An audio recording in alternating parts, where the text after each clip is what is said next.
भगवतीने ठामपणे नकार दिला. पण पण मग पैशाचं आमिष दाखवलं.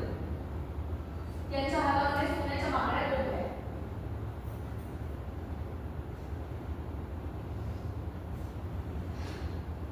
हे सगळं देऊनही ही मदत नाही. हे सगळं देऊनही ही मदत नाहीये म्हणल्यावरती धमकायला सुरुवात केली आहे. आपल्याला शिकायला आपण शिकायला नाही.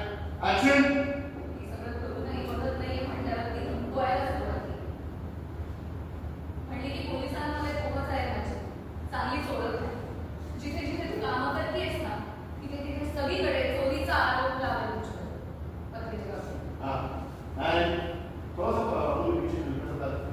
तू काम करतेस ना तिथे तिथे सगळीकडे चोरीचा आरोप लावला. ही बिचारी कशी साधली.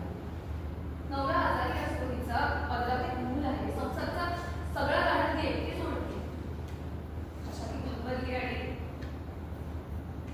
ती जे सांगत होती ते करायला. एवढंच नाही. ती मोडी आहे.